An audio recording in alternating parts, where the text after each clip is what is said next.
Mayatnya sudah mundur. Assalamualaikum warahmatullahi wabarakatuh. Aku lagi ngiris-ngiris. Oh, hari ini persiapan untuk belajar memandikan jenazah atau janais ya, yang dikolaborasikan kegiatan Karang Taruna dengan PSMK nih guys. Bismillah, mudah-mudahan berjalan lancar. Ini Pak RW sama ketua PSMK-nya sudah ngumpul. Ini juga nih emak-emaknya nih udah bantu-bantu, lihat tuh. Udah cantik coba ya Bang, emang suruh ngiris. Iya. Kalau udah cantik emang suruh ngapain? Suruh jadi pagar kayu. Enggak lah, suruh tidur lagi kalau udah cantik wah. Ini Pak RW kita nih yang selalu mendukung kegiatan anak muda di Mari. Wih.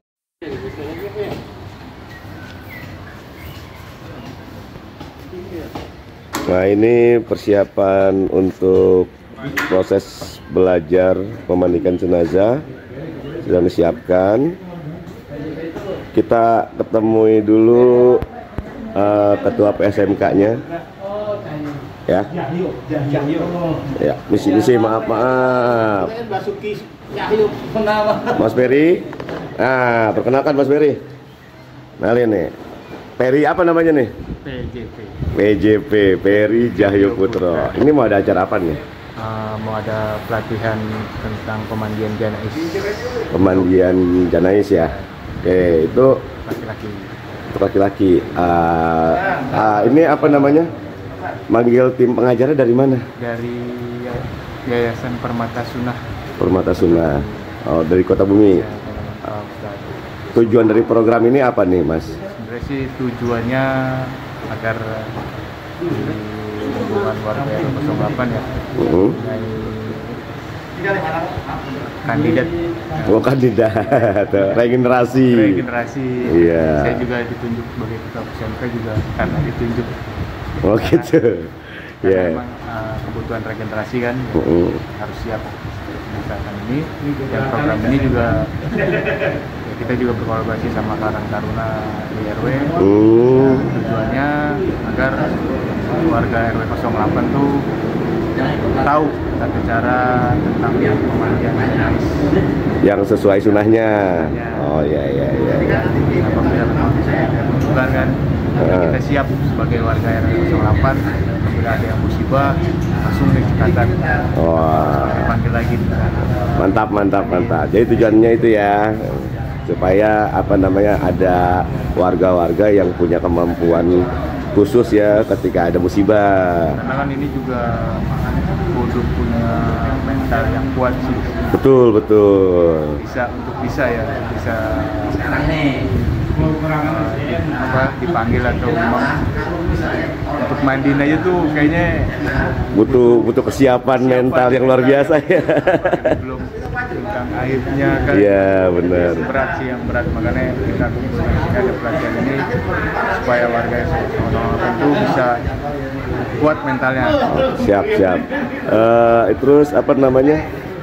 Pesertanya dari mana aja nih? Pesertanya sih keseluruhan dari warga 08 yang pertama dari RT 1 sampai RT 8. Gitu. Tapi ada peserta dari wilayah lain juga. Oh, ada juga. Kita maksudnya nggak hanya khusus RW 08 sih, apabila memang ada di sekitar warga tuh. Di sekitar lingkungan RW 08 ini. Yang tahu tentang informasi ini ya bisa. Oke, siap. Makasih Mas Ferry ya. Ini gratis. Yo, gratis. Wih, mantap. Oke.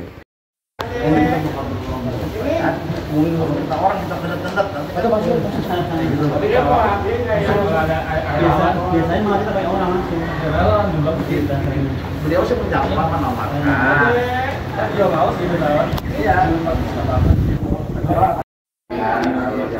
Waalaikumsalam. Silakan. Yuk, silakan. Di musola Al-Jihad. Aduh. Mana tangannya nih? Dengan warga RT 07 RW 08 bahwa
Bismillahirrahmanirrahim.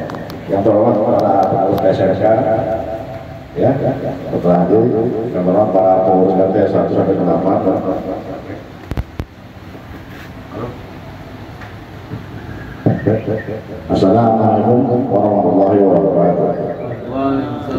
Wah, sengaja saya kumpulkan bahwa sekalian di sini sesuai dengan undangan, di mana hari ini kita ada rencana pelatihan, ya, jadi pelatihan memandikan kawanan jenazah, di mana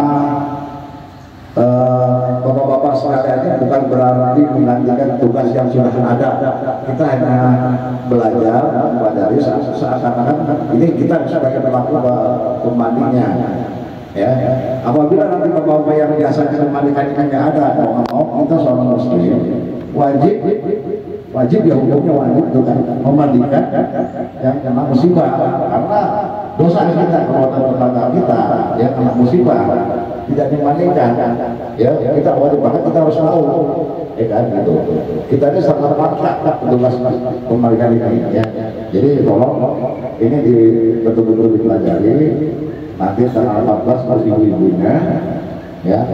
Namun kelihatan sepele Pak memandikan barang, istilahnya barang sudah dewa mati ya istilahnya. Tapi ada hukumnya Pak, karena di sini ada yang harus kita tekankan di pemandi ini, hal-hal yang ada kaitan dengan almarhum, itu aib ya. Jangan kita ngomongin di luar, aib almarhum ini kita tutupi, ini yang harus kita tekankan. Karena apa? Nggak boleh. Jadi hukumnya ya kita harus betul-betul ya. Nanti Pak Ustadz akan menjelaskan lebih banyak lebar. Dan lagi Pak Ustadz saya minta nanti bimbingan teman-teman sekalian supaya lebih paham. Kalau bisa saya mohon dalam latihan ini jangan ada yang dilewati, semua kita penuhi. Hukumnya harus seperti ini. Ya karena ini nggak bisa buat main-main, ya kan? Tolong dari saya. Jadi assalamualaikum warahmatullahi wabarakatuh. Waalaikumsalam.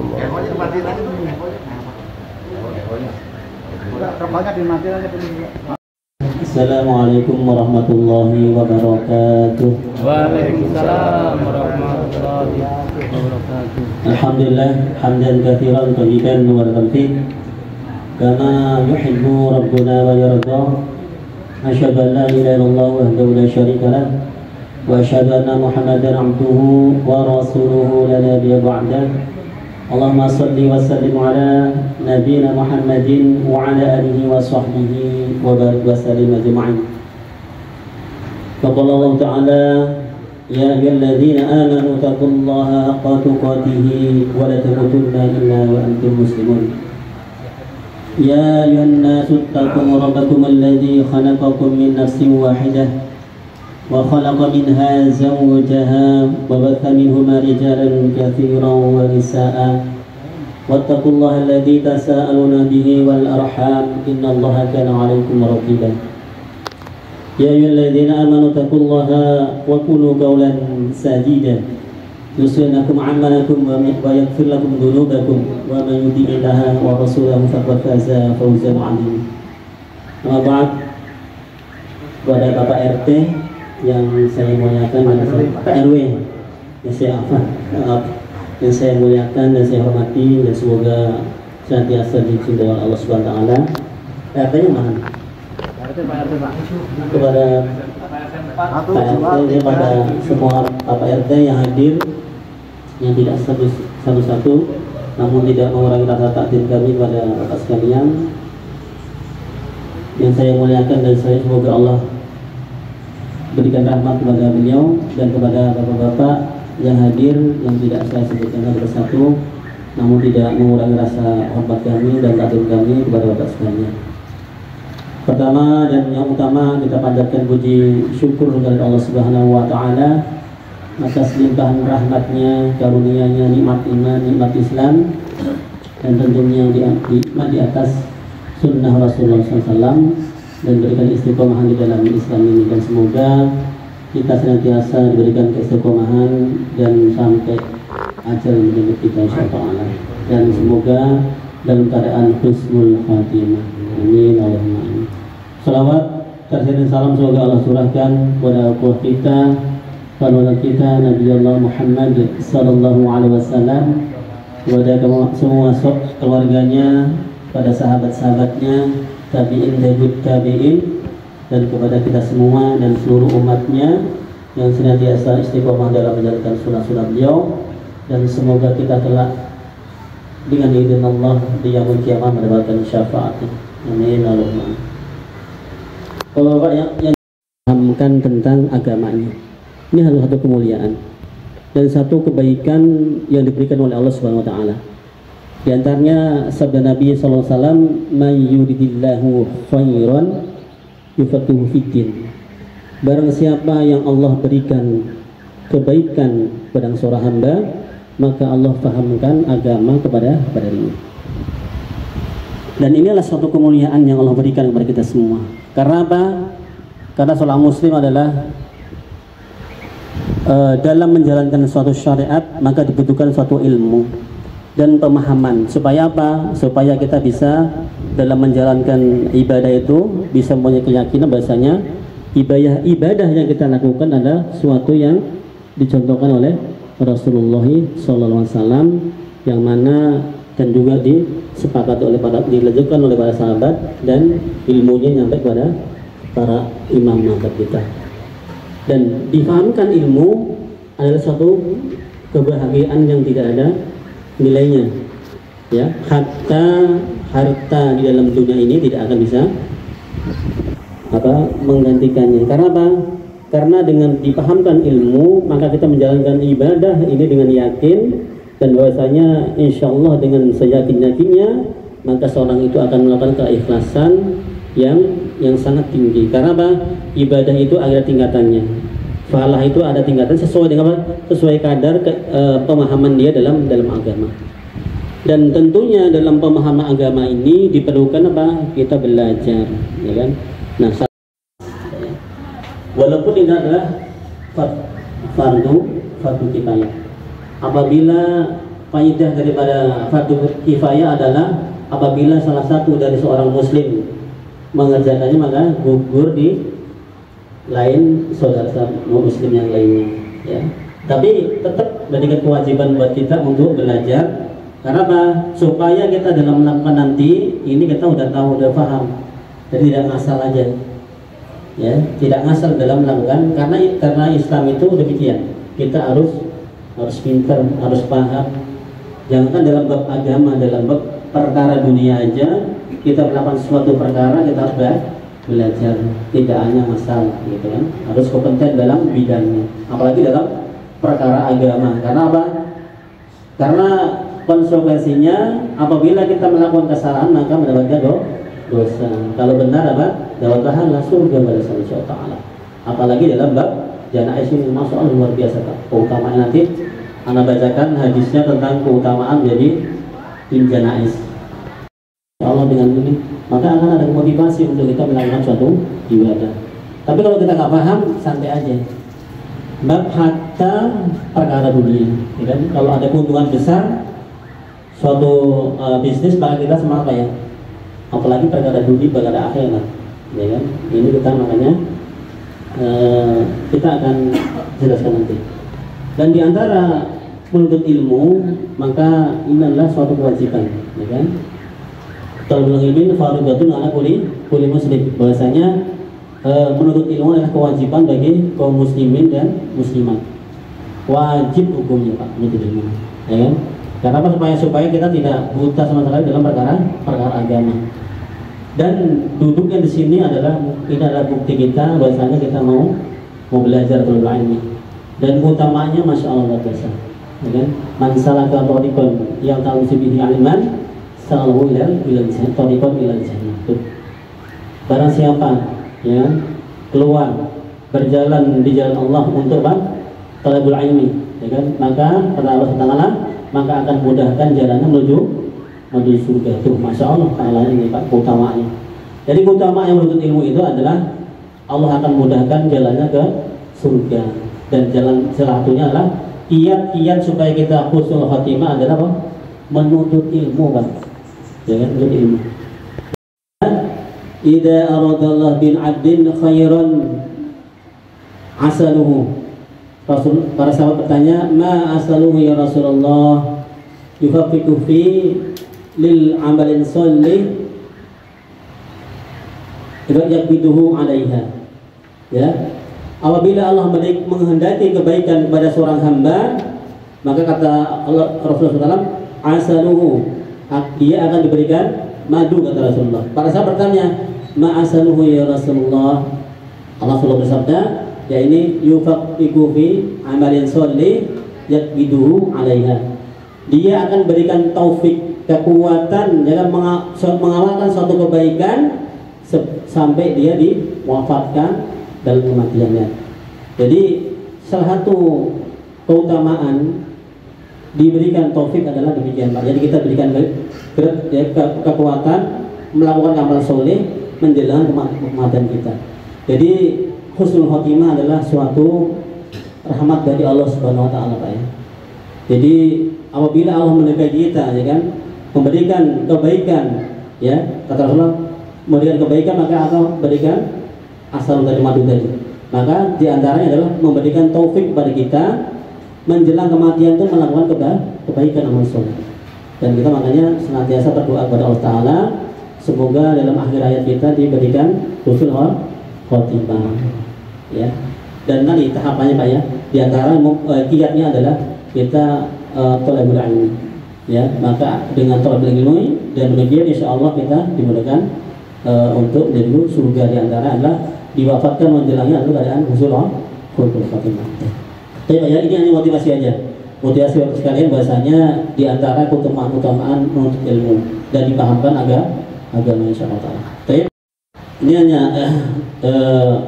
pertama adalah di antaranya perintah untuk melakukan janaiz selaku daripada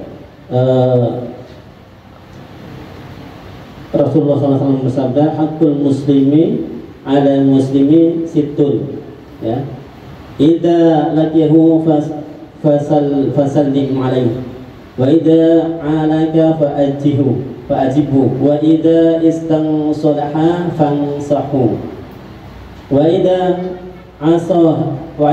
atasa fahasidallah fasammidhu wa idza marida fa'udhu wa idza mata fatbathu. Rasulullah SAW bersabda, hak seorang muslim kepada muslim yang lainnya ada 6, kata Rasulullah.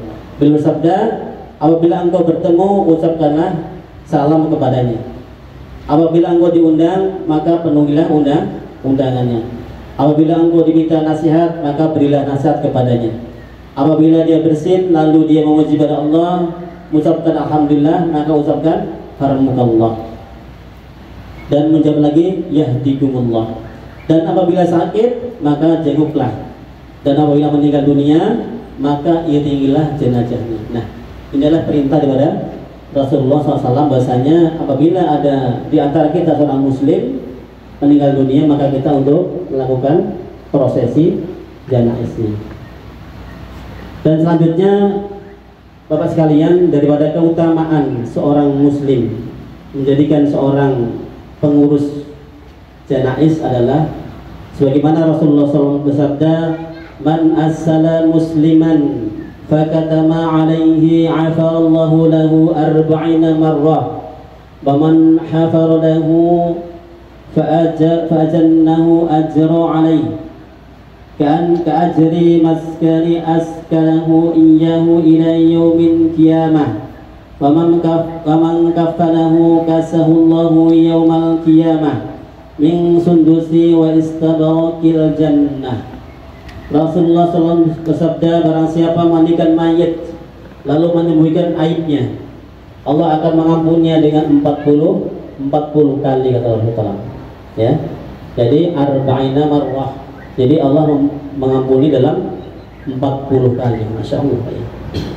Satu kali kita ampuni Allah sebagai keutamaan bagi kita, apalagi 40 kali, ya kan? Dalam satu kita melakukan prosesi janais, ya kan?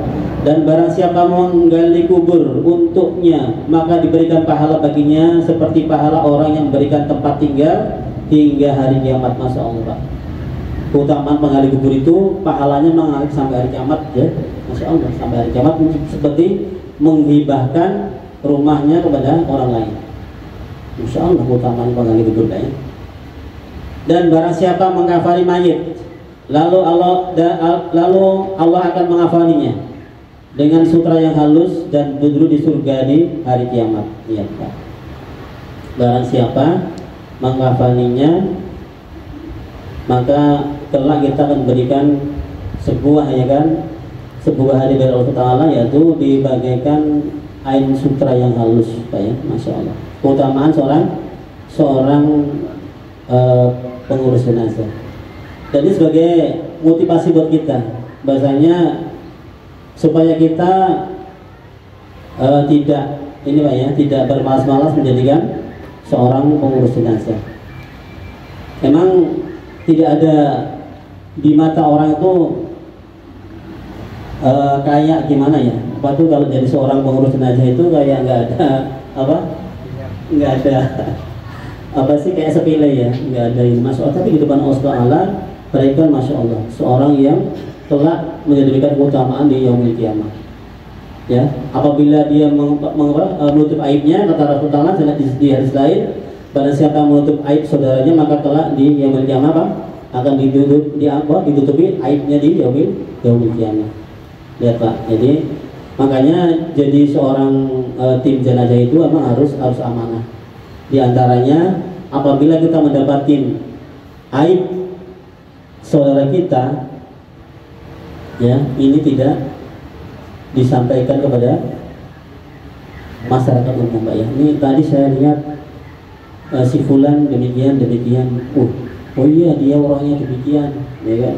Dia suka demikian, suka ghibah, suka ini. Enggak boleh, Pak, ya. Kita tidak boleh menyampaikan aib, ya, saudara kita, ya, seorang jenazah kepada saudara kita yang lainnya, ya. Keutamaannya Masya Allah, Pak, ya, ya, keutamaannya luar biasa. Baik, makanya diantaranya di antara syarat menjadikan seorang tim janais, yang pertama adalah ikhlas karena Allah Subhanahu wa Ta'ala. Ini kuncinya, Pak, ya. Pertama kita harus ikhlas pada Allah Subhanahu wa Ta'ala, bahwasanya kita ini adalah melakukan suatu ibadah, ya, fardu kifayah untuk mendapatkan ridho Allah Subhanahu wa Ta'ala. Dan kedua adalah berilmu, ya, karena ilmu adalah pokok, Pak, ya, pokok dalam melakukan suatu ibadah. Jadi tidak ngasal, ya, tidak ngasal. Oh, cukup, apakah sah dengan membagikan saja? Sah, tapi bahwa kita tidak mendapatkan pahala mutabaah mengikuti apa yang dilakukan oleh Rasulullah SAW. Contoh, Pak, ya, suatu ibadah, suatu sholat, gerakannya sama, ya kan, rakaatnya sama, tapi apa yang membedakan suatu ibadah itu lebih mulia di hadapan Allah Ta'ala? Pertama adalah tadi kuncinya dan niatnya. Kedua adalah mutaba'ahnya, bagaimana dia melakukan gerakannya, bagaimana bacaannya, ya kan. Ini apakah dia udah sesuai dengan apa yang dilakukan oleh Rasulullah SAW, atau emang dia baru hanya sekedar 50%-nya mengikuti pada gerakan Rasulullah SAW. Karena apa? Karena kita harus ada kewajiban, sebagaimana Rasulullah SAW, "Sallu kama ra'aituni usolli."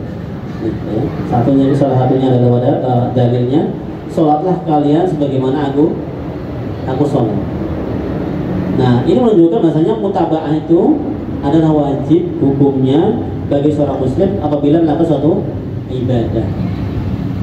Nah, makanya nilainya seorang yang melakukan ibadah itu diantaranya tingkatan ibadah itu tidak sama nilainya di hadapan Allah SWT.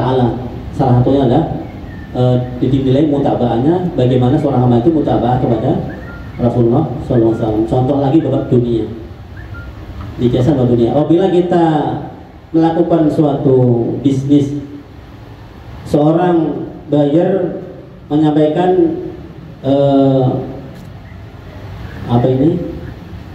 speknya kepada kita, sama infonya minta jahit gitu. Dia melakukan speknya, makanya speknya demikian, dan kita selaku supplier mengajukan apa yang diminta. Nah, nilainya pun tidak akan sama-sama jahit umumnya. Karena apa? Yang dinilai adalah sesuai dengan spek apa yang disampaikan oleh tim bayarnya. Benar apa ya? Sama barangnya jahit, tapi speknya tidak.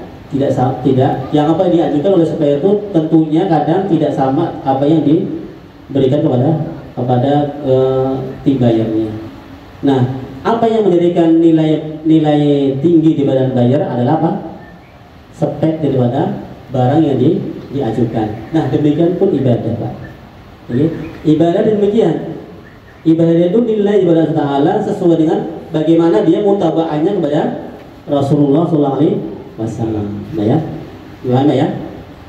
Dan diantaranya juga daripada menjadikan seorang tim janais adalah amanah, yaitu menutupin saudaranya. Jadi kalau yang suka kalau kita udah tahu orangnya suka ombreng, jangan dijadikan tim janais, Pak ya. Jadi kalau kita udah tahu seorang itu suka ngurumpi, suka ini, Hasan jangan diajak menjadikan tim janais.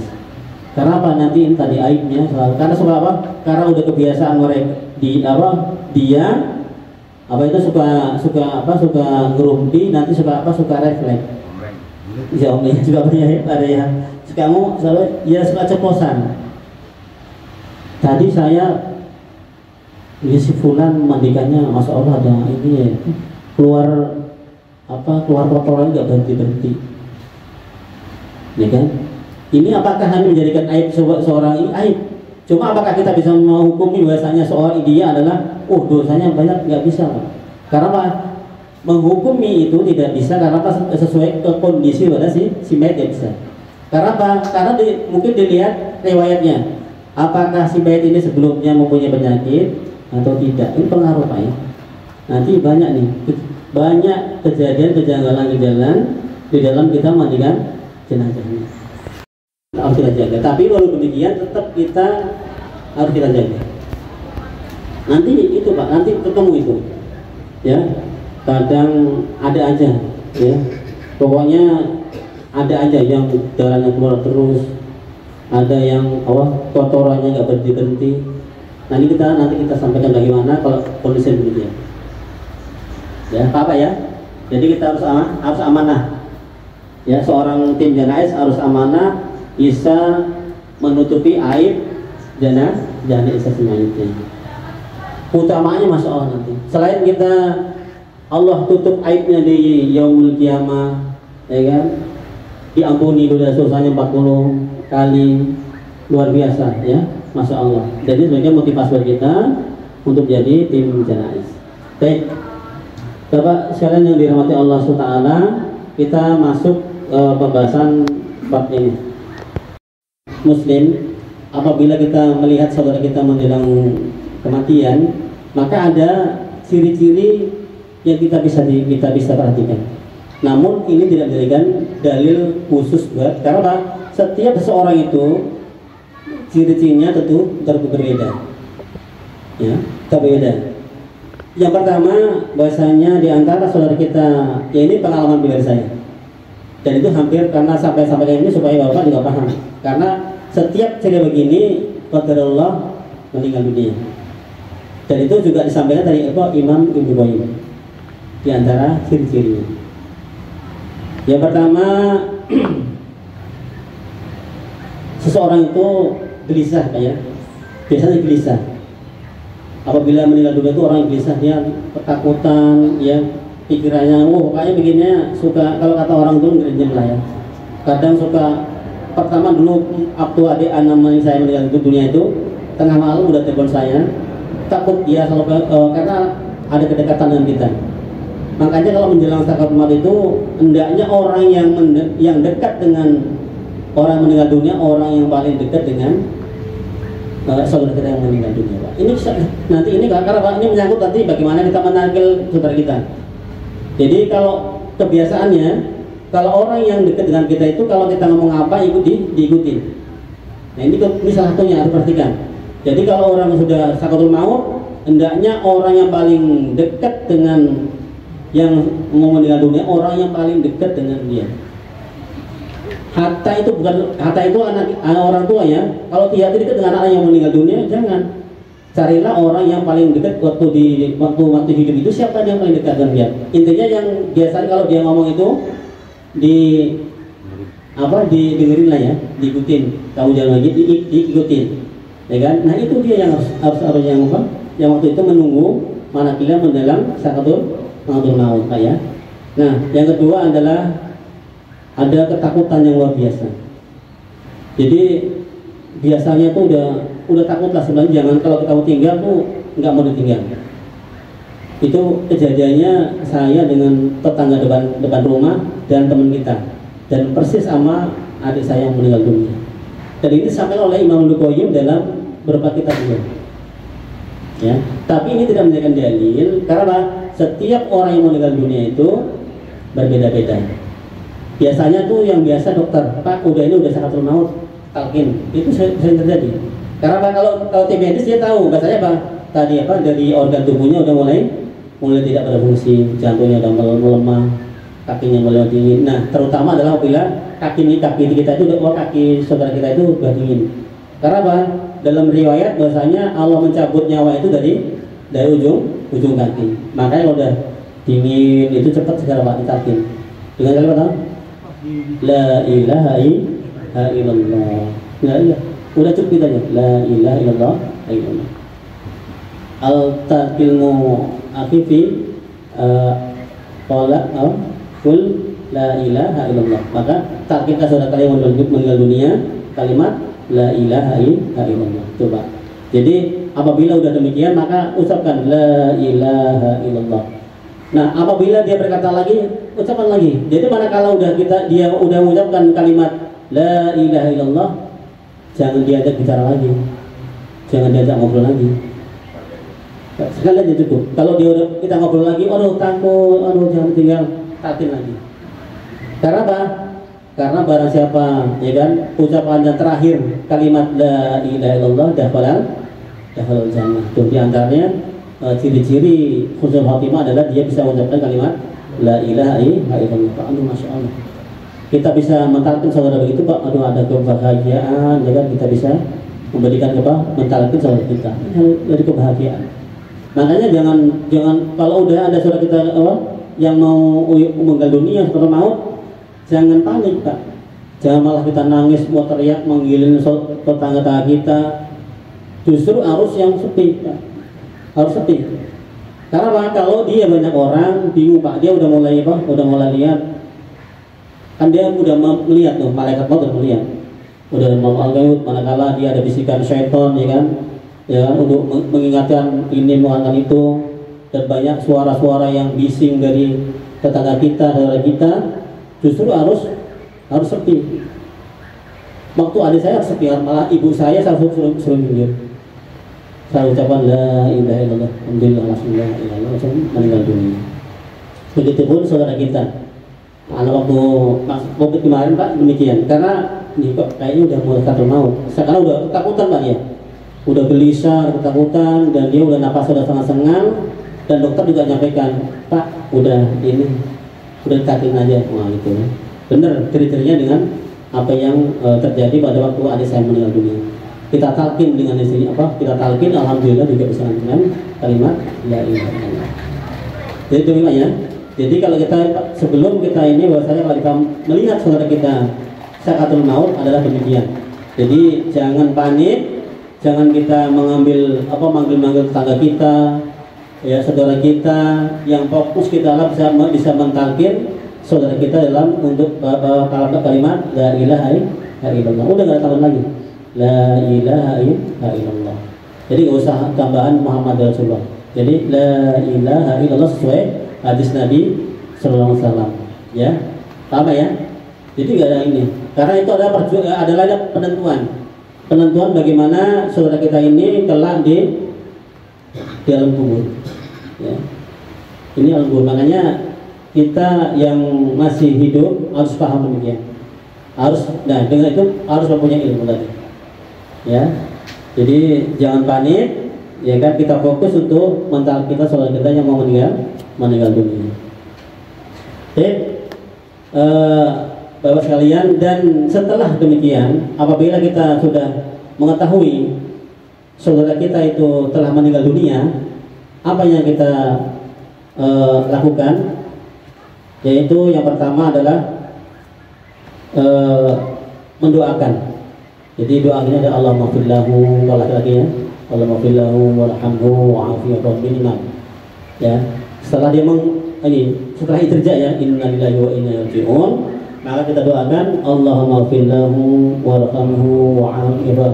Karena pada saat itu adalah banyak malaikat di tempat itu. Jadi supaya diaminkan oleh para malaikat, ya. Karena malaikat itu doanya mustajab. Jangan panik, jangan nangis. Boleh menangis boleh, tapi tidak boleh niyaha. Ya, kita mukul-mukul kepala, murah-murah baju, teriak-teriak nggak boleh niyaha. Dan itu hukumnya haram sepakat para ulama. Setelah kita mendoakannya, maka menutup matanya, ya kan? Dan setelah itu baru diambil kain untuk menutup seluruh tubuhnya. Jadi begitu ya.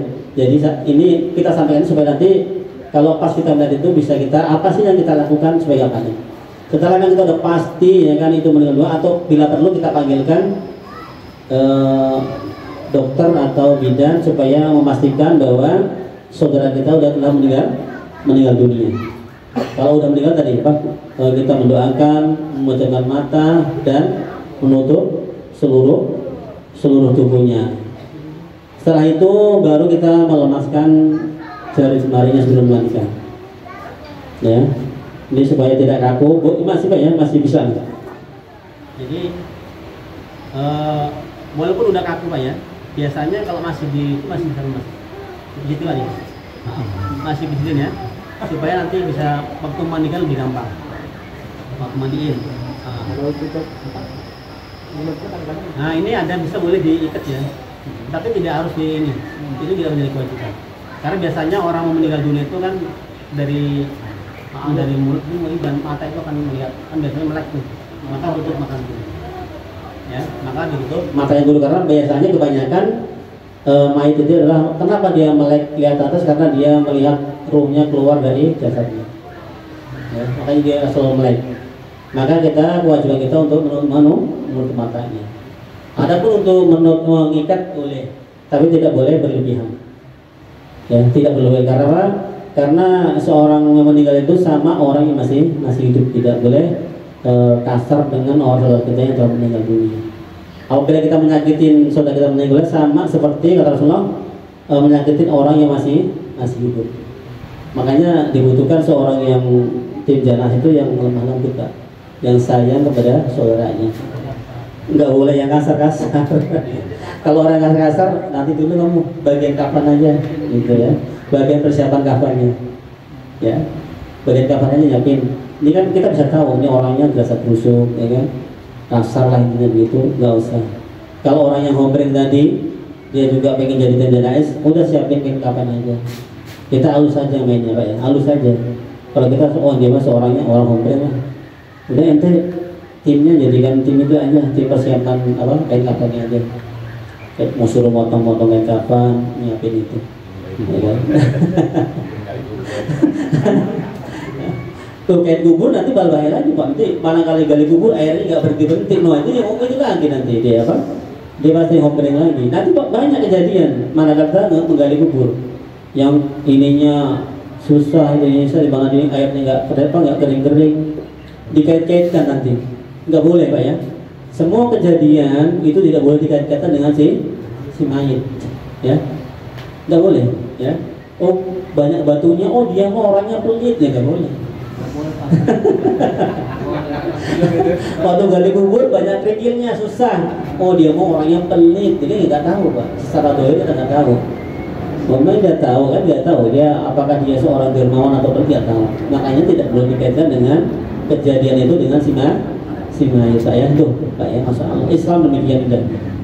Ya, hatta sampai meninggal dunia pun aibnya tidak boleh disebarluaskan. Apalagi yang masih hidup, Pak ya. Jangan saudara kita walaupun punya aib jangan digibahin. Melakukan pemandian maka disiapkan untuk persiapan kain kafannya. Jangan sampai kita udah mandiin kain kafannya belum siapin.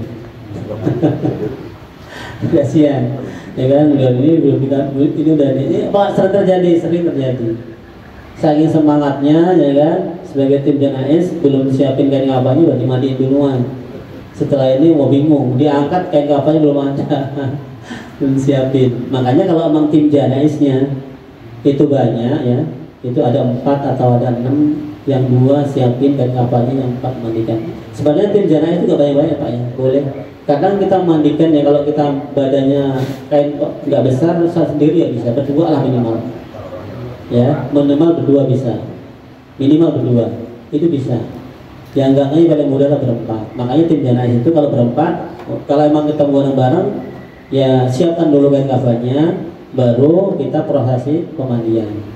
Ya, gitu Pak ya. Kalau emang bisa bagi 6 orang, berarti ya yang 2 nyiapin kain kafannya biar cepat, yang 1 prosesi pemandiannya. Gitu. Tapi sebelumnya harus disiapin tadi apa?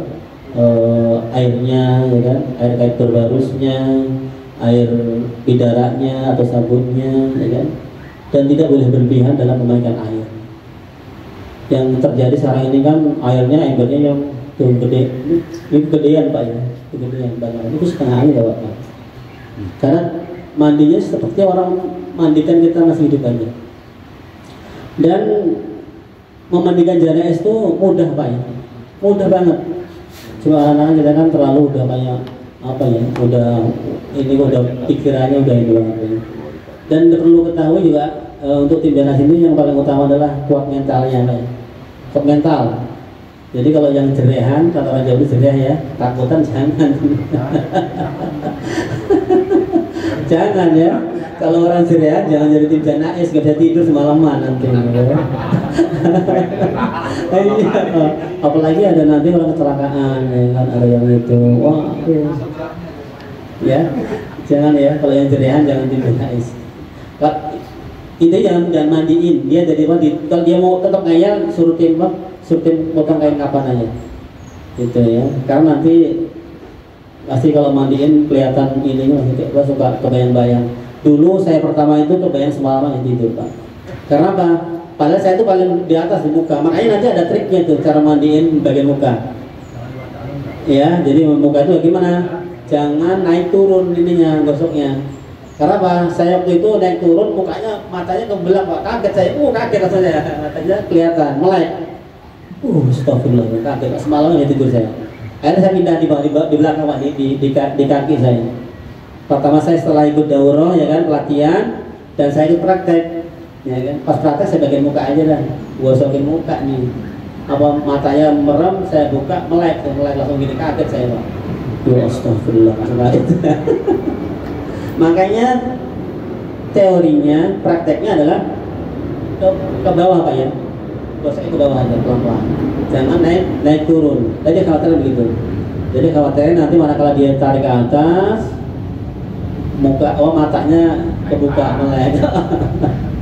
Dan ini kejadian pribadi saya Pak ya, dulu ya waktu habis ikut daurah ya kan, belajar praktek lapangan demikian qadarullah. Jadi kagetnya luar biasa, semalaman nggak bisa tidur Pak ya kan, makanya tidur. Tapi saya punya keinginan menjadi tim jenazah, jadi selalu ikut Pak terus, alhamdulillah, dan sama saya ini. Dan sampai alhamdulillah saya juga punya pembinaan untuk ibu-ibunya. Dan ini di Bapak Tasuna juga alhamdulillah udah untuk ini Ahwat udah sampai kemarin di Peru ya, gratis dan juga untuk tim jenazah Ahwatnya. Ya, jadi alhamdulillah kita punya pembinaan tim Ahwat. Ada berapa orang, ada sekitar 20 orang itu alhamdulillah juga semangatnya luar biasa. Setelah kita ajarin ini alhamdulillah semangatnya luar biasa. Dan kalau ibu mah cepat kerja itunya semangat lah kalau ibu mah. Kalau bapaknya kan masih mikir, masih kerja, mau apa, ada masih baik lah. Kalau bapak itu rata-rata kalau tim jenazah bapak itu kurang gadgetnya, ya. Karena ya kalau bapak kan biasa ya, biasa tuh kesibukannya. Makanya usahakan kalau tim jenazah itu yang santai orangnya waktunya. Ya udah pensiun. Karena udah pensiun. Nah Pak RW ya ini kan masalah waktunya banyak. Hah? Takut awalnya takut Pak, insya Allah enggak. Justru kalau orang takut itu harus segera itu. Hah?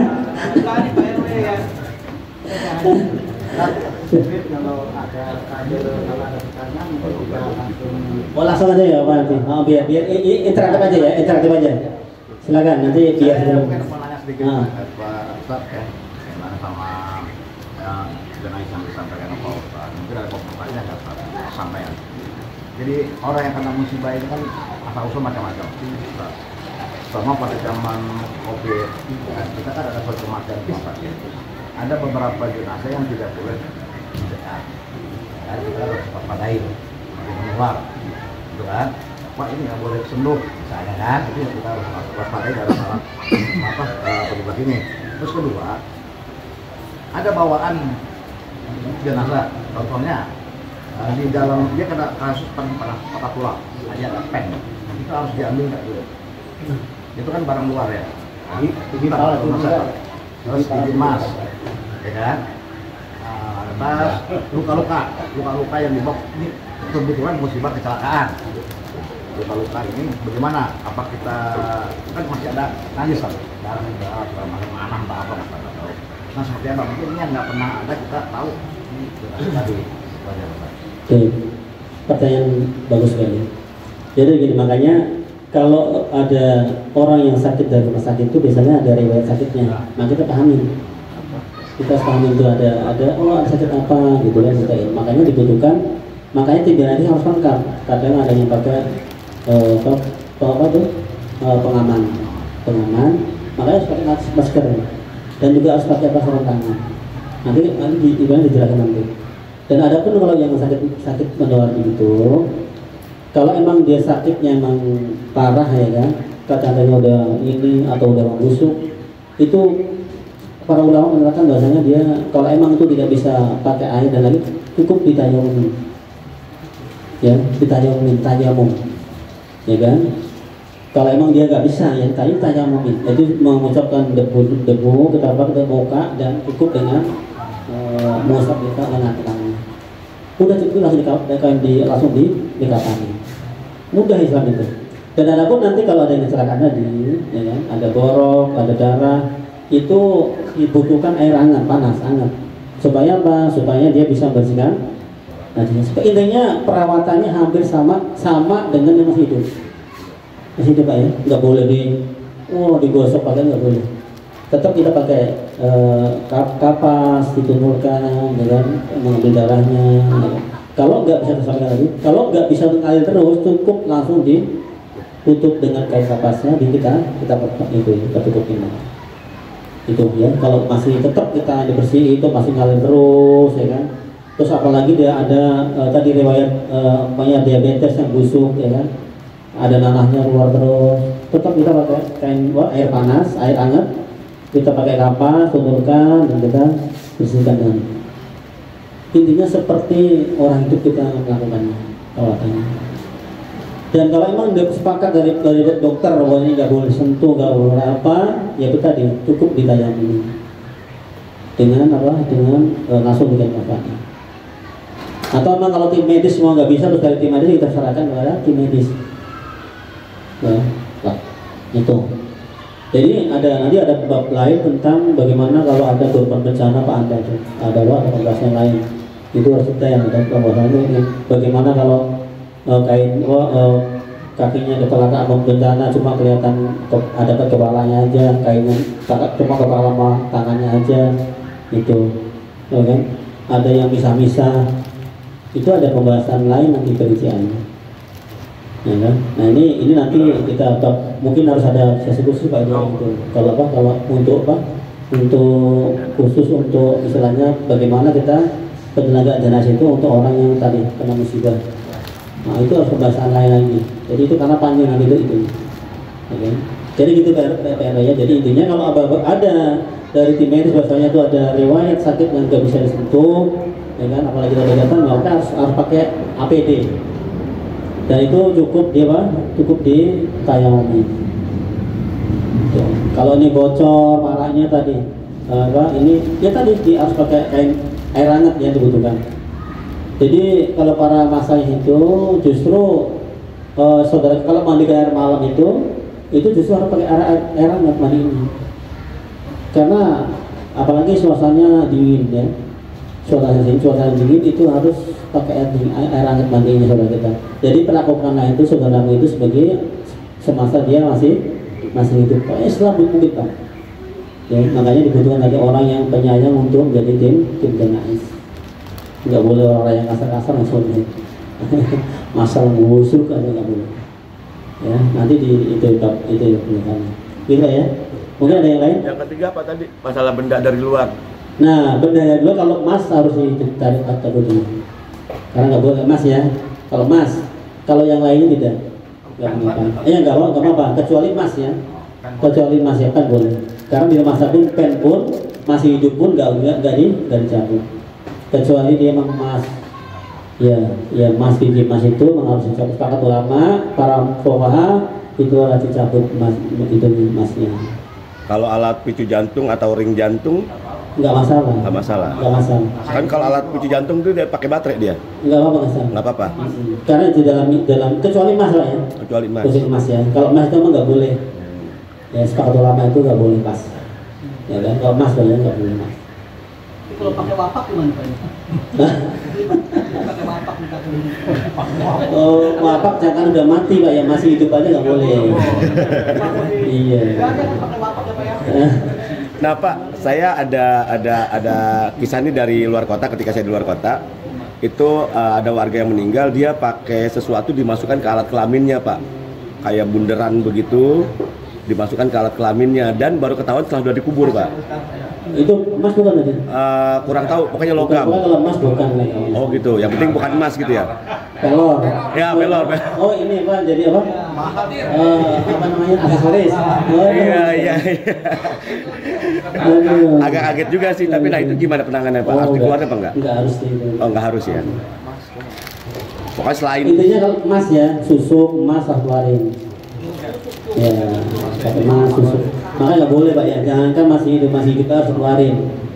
Ya kalau susuk atau wapak apalagi ini bisa, kalau dia maaf nih ya, kalau wapak itu ya kan, itu perkara tauhid Pak ya. Jadi kalau dia melakukan ini bab tauhid ya kan, harus bisa seorang muslim itu harus dibuang. Karena itu bisa menduakan bab tauhid kita pada Allah Subhanahu wa taala. Karena kebiasaan yang banyak Pak ya, kalau yang punya wapak itu kalau di rupiah pasti dia surban. Ini bisa dilihat. Tahu Pak? Coba iya bisa, ya kan? Saya suruh di situ dengerin ngaji kan, maksud biasanya surban. Dan anak saat dulu pelakunya Pak begitu, sudah saya bangun semua. Karena Pak saya pernah punya wapak itu Pak, hilangnya di Bandung, bisa balik ke rumah Pak. Itu saya langsung baru mikir tuh. Jadi kejadian kita itu Allah wala quwata illa billah. Dan saya takut supaya dia kalau menjelma saya bagaimana dengan saya. Jadi kejadian Pak, teman saya ada teman cerita itu, dia kan seorang sopir tuh, dia punya wapak, dia kembali ke rumah.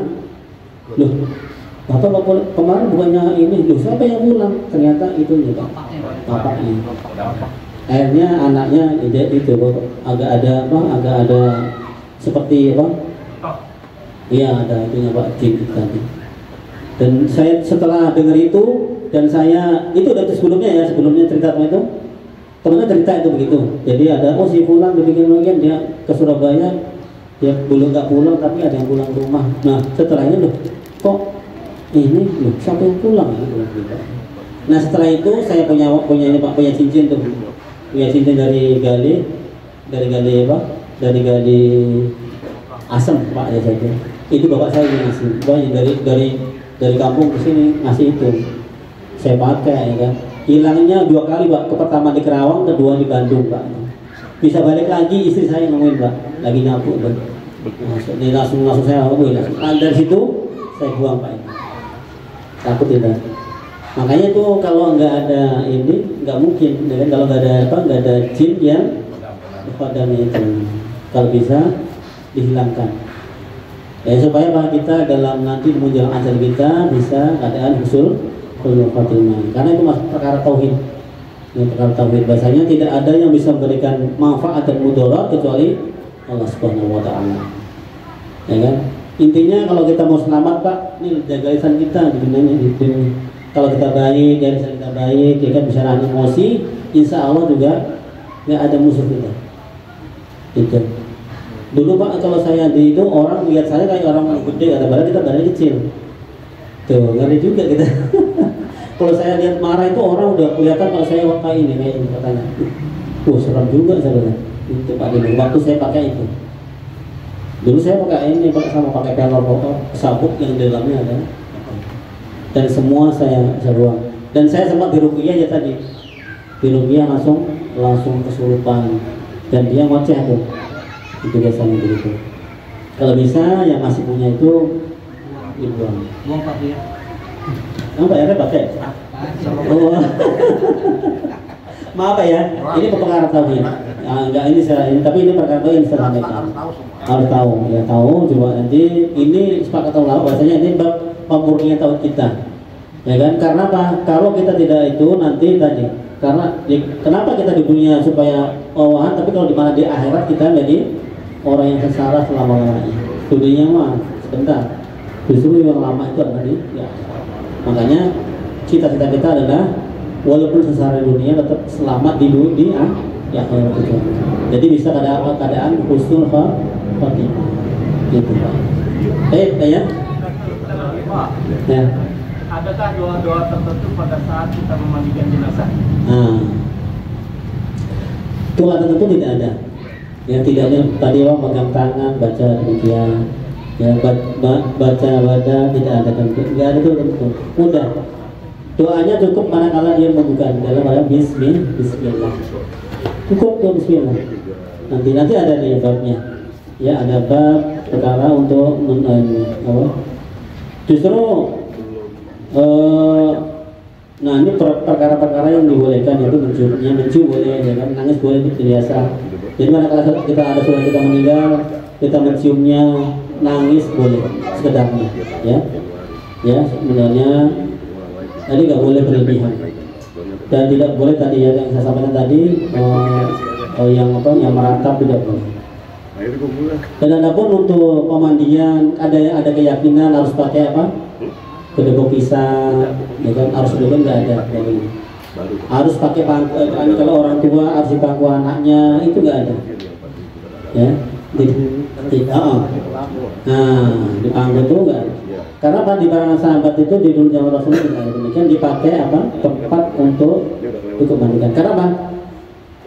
Karena mandikan itu cukup 2 orang bisa, sendiri pun juga bisa. Ya, gitu.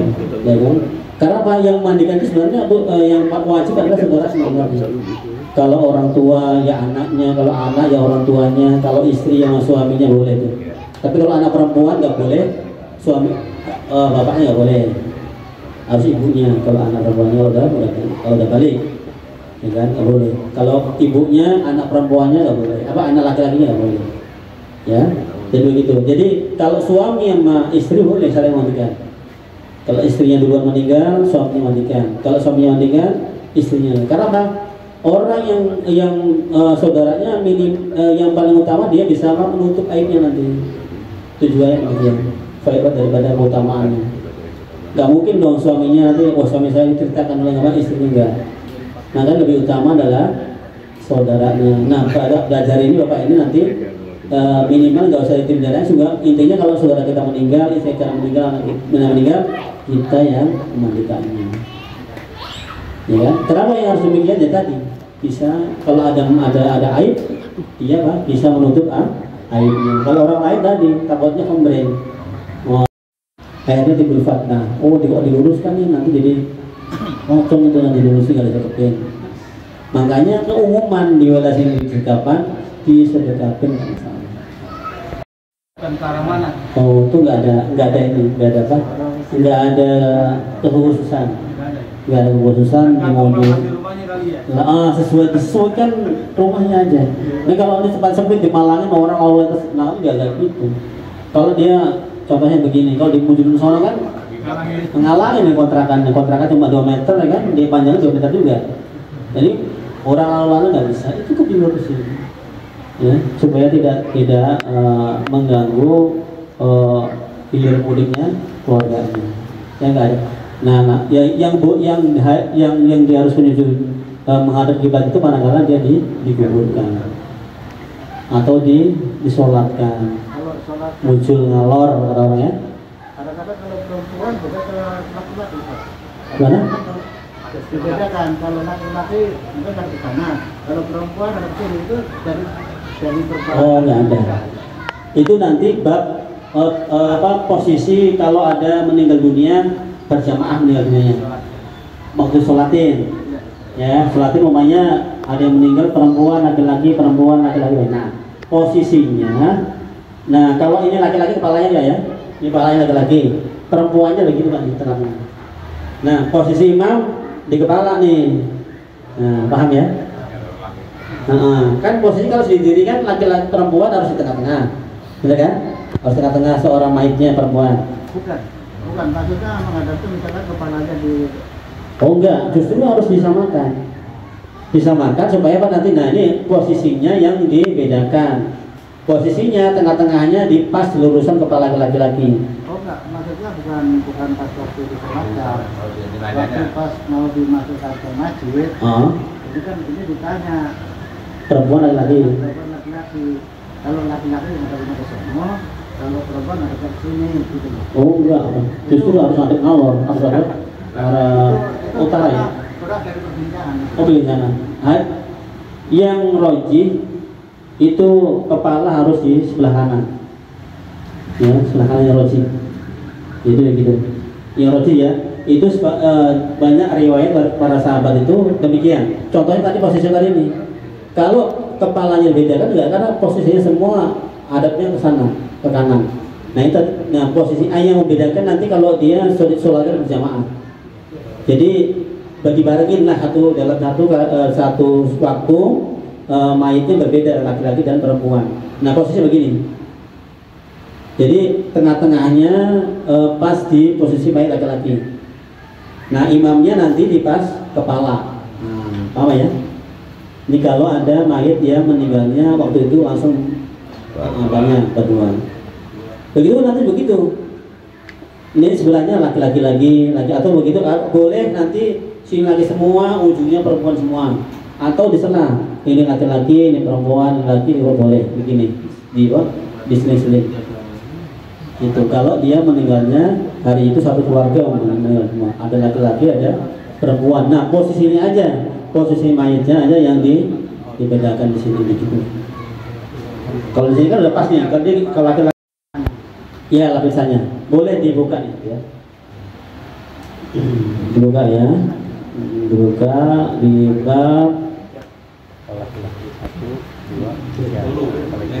Nah di nomor 4 ya, disunahkan mengkafani jenazah laki-laki dengan 3 lembar kain putih, ya kan? Boleh ya, dan kain putih, ya boleh dengan kain putih. Dan Rasulullah SAW itu dikafani dengan kain putih dan luarnya bergaris, boleh dengan yang bergaris kafani. Ya, bergaris putih tapi bergaris hitam boleh. Karena Rasulullah SAW lapisannya pertama, kedua, dan ketiganya adalah kain putih yang bergaris. Kalau perempuan itu ada 5 lembar. Pertama adalah buat sarung bawahnya, kedua buat bajunya, ketiga kerudungnya, dan kedua kain dua lembar buat lapisan ketiga dan keempat dan kelima. Sama ya? Mungkin gini Pak ya.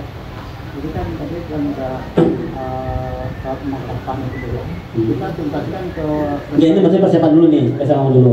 Kita setelah itu kita ya. Oke, kita siapkan dulu ya. Tadi ada itu aja. Jadi kalau perempuan 5 lembar, laki-laki 3 lembar kan bapaknya ya. Setelah kita siapkan itu semua, baru mayit kita bawa ke tempat pemandian. Ya. Oke, siapa ya?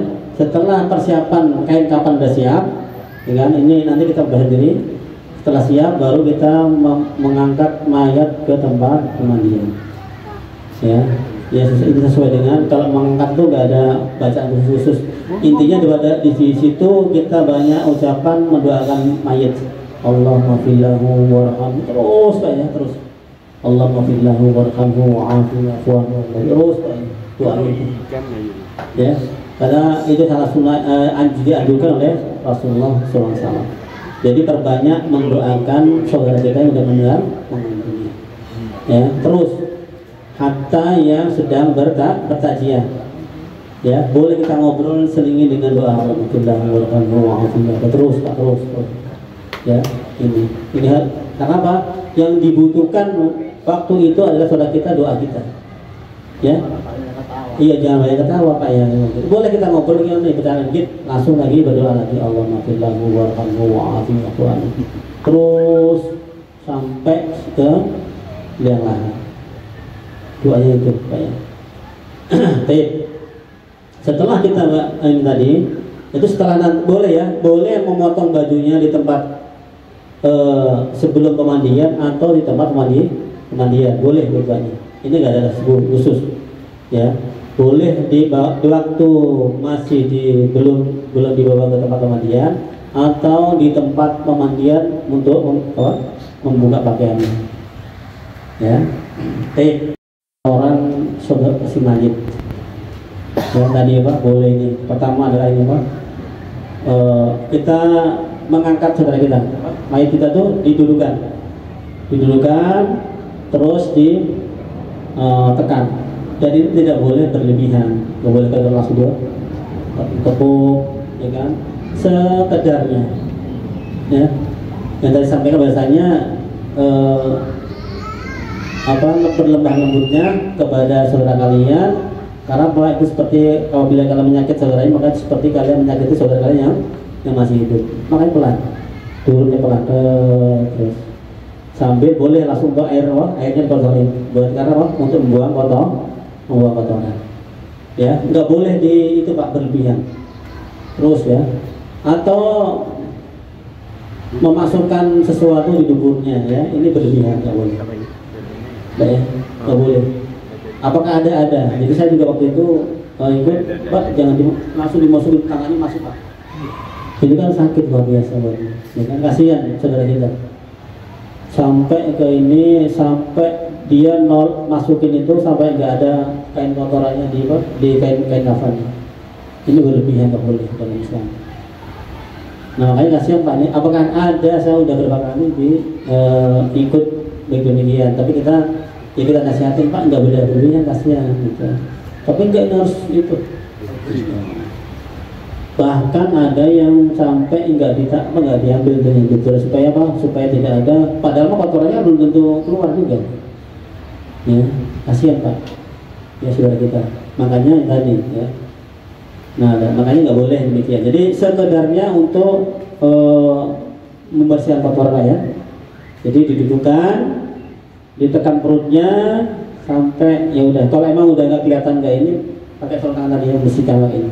Kita siapkan kain kafannya ya kan untuk untuk bersihkan kotorannya. Sama ya. Kita udah pakai kita sebelumnya tadi lengkap ya. Kita pakai sarung tangan, pakai masker ya kan. Dan juga disiapkan kain kafan ya cukup untuk kita pegang untuk bersihkan tubuhnya kotorannya. Dan itu harus pakai air. Boleh pakai keran boleh, tapi nggak boleh berlebihan. Setelah udah bersih untuk bagian perutnya, baru ke yang lainnya. Ya, dibersihkan hidungnya, mulutnya, ya, telinganya, boleh kakinya. Dan kalau emang ada kukunya boleh dipotong. Boleh dipotong kukunya, boleh dipotong kumisnya, nggak boleh mencakup bulu ketek, nggak boleh, sama bulu kemaluan nggak boleh. Ya, yang boleh adalah kukunya, ya kan, dipotong sama kumisnya dirapikan boleh. Ya, gitu. Adapun menyisir nanti itu istilah para ulama. Sebagian ulama tidak membolehkan karena apa? Takut rontok rambutnya. Sebagian ulama boleh disisir tapi jangan sampai rontok rambutnya. Itu ya. Itu sepakat. Jadi intinya boleh. Lihat kondisinya. Ya, kalau dia mau acak-acakan boleh tapi jangan sampai merontokkan rambutnya. Untuk menyisirkan nanti setelah itu boleh. Ya. Oke Pak ya. Setelah bersih baru diwudukan kata Rasulullah. Maka wudukanlah saudara kalian, mandikanlah bagian tempat wudu. Ya, ini ada perbedaan para ulama. Ini apakah dimandikan bagian wudu atau diwudukan? Tapi jumhur ulama ini adalah diwudukan yang rajih. Ya, ini kan tinggal itikad kita aja. Ya kan? Itikad kita bahasanya yang rajih sepakat para ulama itu, ya sepakat para ulama bahwasanya adalah diwudukan.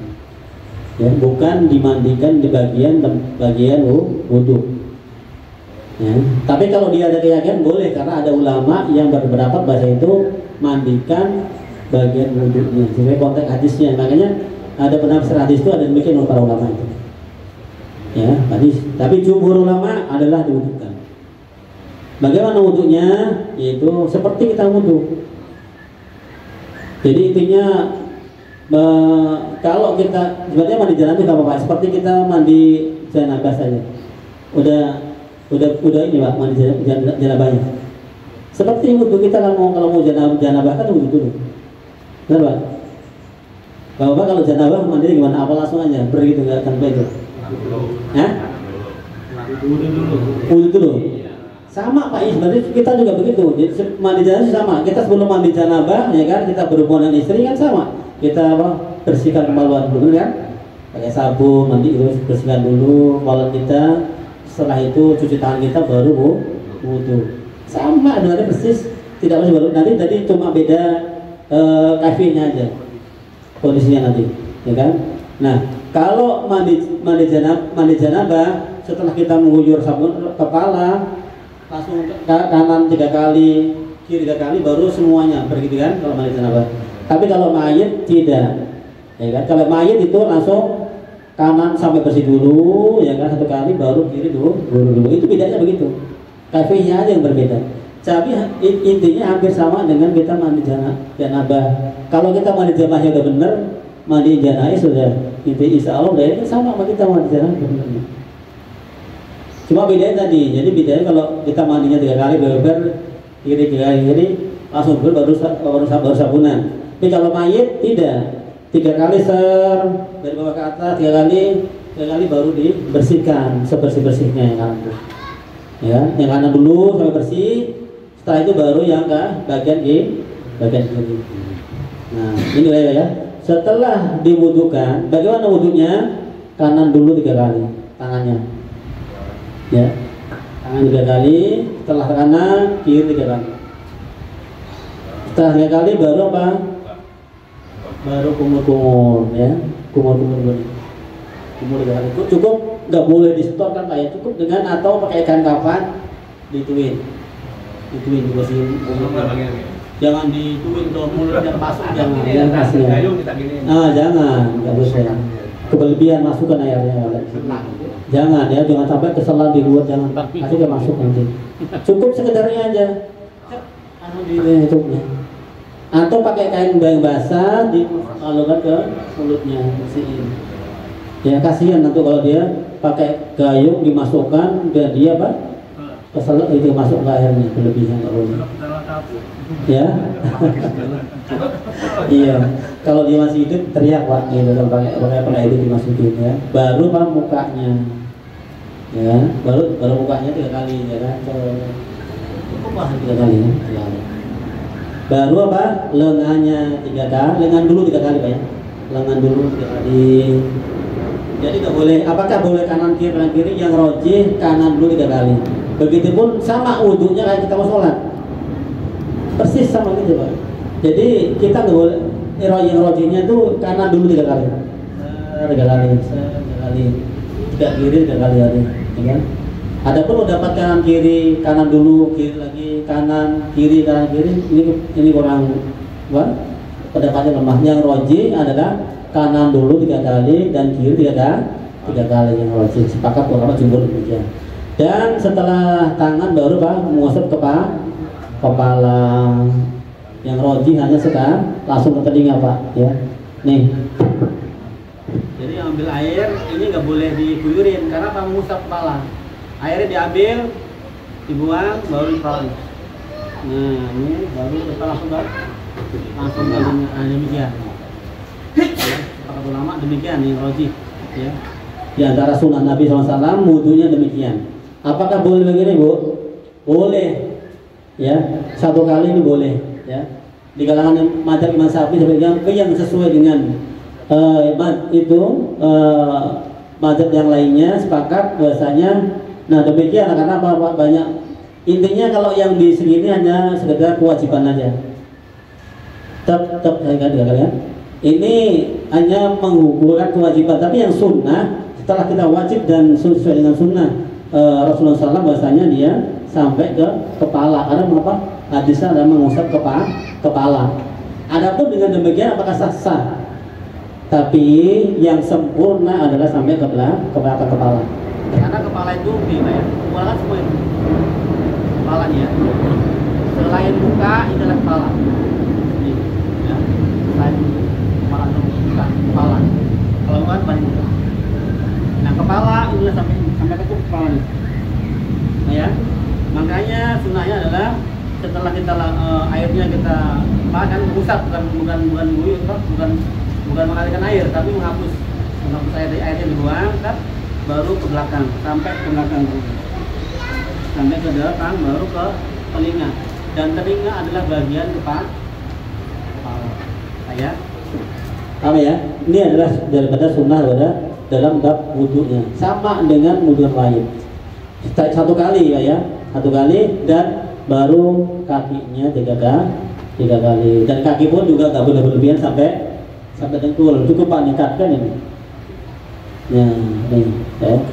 Sampai di atas mata kaki 3 kali. Dan kita sunnahnya adalah menyelah-nyelahkan jari-jari ya. Kanan dulu 3 kali, baru kiri 3 kali. Coba ya. Setelah mewudhukan, maka selanjutnya adalah memandikan mayat bagian kepala. 3 kali Pak diguyur. Pakai air tadi Pak. Air bidara atau air sabun. Kalau nggak ada air bidara boleh air biasa, pakai air sabun langsung dimandikan 3 kali. 3 kali. Guyurnya 3 kali sunnahnya. Baru Pak, baru digosokkan pakai sabun sampai bersih. Nah itu bedanya dengan mandi junub. Kalau di junub kan ini gosok-gosok baru yang lain langsung semuanya. Kalau ini tidak, kepala juga langsung sampai bersih. Ya, kepalanya langsung bersih. Selain pakai boleh pakai sampo. Ya, pakai sampo. Ya, pakai sampo sampai bersih, gosok 3 kali juga. Setelah kepala 3 kali sudah bersih, baru bagian mayit bagian kanan. Nah, bagaimana caranya? Dimiringkan ke arah kiri atau kiblat. Boleh. Ya, miringkan, jadi kanan dulu. Nah, bagaimana bagian pundak sampai ke kaki diguyur? Makanya dibutuhkan goyongnya agak gedean. Terus ke bawah 1, ambil air lagi 1 gayung lagi, terus sampai kaki 2 kali, terus guyur lagi sampai 3 kali. Baru digosok-gosok pakai sabun. Ya, balik kanan. Dan begitu pun dengan biasanya pakai sampai itu lagi, pakai 3 kali. Bersih. Sunnahnya sampai 3 kali dalam pengguyuran. Sudah bersih, Nah ya, udah 3 daun besi bagian kanan, baru dimiringkan lagi balik ke kanan. Jadi tinggal kirinya. Demikian prosesnya sama. Ya, mudah apa ya? Mudah. Ya kan? Segitu demikian. Dia juga 3 kali dalam pengguyurannya. 1, 2 kali, 2, 3 kali sampai kaki. Baru dipakai bidara atau sabunnya. Sampai bersih demikian. Ya kan? Sampai ini. Itu pengulangan 1 kali. Itu boleh ya, ya. Jadi kalau sekiranya hanya dimandikan 1 kali, maka langsung terakhirnya pakai air kan, kabur. Kalau mau dimandikan 3 kali, prosesnya yang kedua sama begitu. Jadi boleh dalam 3 kali prosesnya dalam memandikan janais sama persis tadi. Kepala dulu, ya kan, bagian badan bagian kanan, dan selanjutnya bagian kiri. Ada apa? Udah ya. Pemilasan kan? Nah itu dalam pemilasan nanti tadi 3 kali guyurnya, sunahnya, ya kan? Itu nah dihitungnya 1 kali prosesi. Ya tadi prosesnya 2 kali. Tadi kalau udah kanan bersih, ya kan? Pertama guyur 3 kali, terus guyur 3 kali, 3 kali ya. Baru digosok tuh, bersihin pakai sabun atau pakai daun bidara. Ya, kalau bersih setelah itu baru diguyur lagi. Diguyur. Tapi kalau badan dilicin nggak bisa Pak, sama dilicin badan ada sabun ya, harus jelas kali loh. Ya tadi kalau langsung diguyur yang tadi bersih dan diguyur. Harus asal kanan juga baru bersih kan? Iya, itu tadi bersihnya. Nah, makanya guyurnya sampai 3 kali tadi. Intinya mengguyurnya pakai apa? 3 kali, 3 kayu. 3 kali sampai makanya kalau pakai 2 orang ya satunya gosokin, satunya apa? Guyurin. Kalau sendiri ya tadi pakai sendiri yang gosoknya ambil tangan kirinya apa? Gosokin badannya sampai ujung. Kalau sendiri, ya kan? Namun agak ribet. Yang minimal 2 orang. Satunya guyurin dari atas ya kan? Gosokin sampai ke bawah. Ulang lagi dari atas ulang lagi dari atas baru gosokin. Sudah bersih baru balik yang ke kiri. Demikian prosesnya. Dan itu dihitung 1 kali. Kalau mau 3 kali sama porsinya kedua. Dan yang ketiga pakai pakai air kabur barus pemeriksaan. Paham ya? Mudah ya? Mudah sebenarnya Pak. Kalau itu kan sekarang kan ya. Kita dari suka lihat pakai kembang gitu. Oh, nah itu air kembang itu sebenarnya tidak ada sunahnya. Itu sebenarnya yang dianjurkan pakai pewangi. Ya, pakai pewangi. Air yang dicampurkan di mana? Di pembiasan tadi, di kapur barusnya. Ya, boleh menyampurkan air kapur barus dengan apa? Punya pewangi. Ya kan kalau di Saudi itu pakai gaharu, ya gaharu itu. Ya, yang gaharu dibakar wangi itu pakai situ Pak. Yang ada di situ di babnya, ya kan, untuk mencampurkan wewanginya. Tuh di bab ya, Pak ya. Tuh ada di babnya.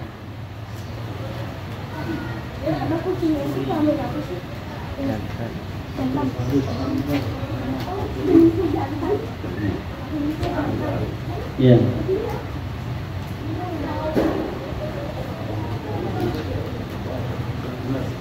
Enggak ya.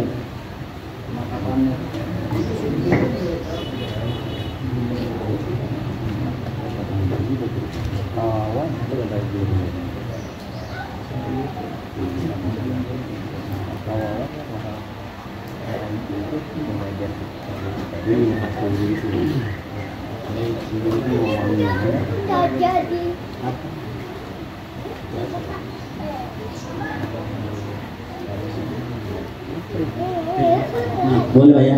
Di antara memberikan kain pewangi itu dengan pewangi seperti garu dan lainnya. Oke Pak ya. Bu, bisa wangi Pak nih? Udah masuk.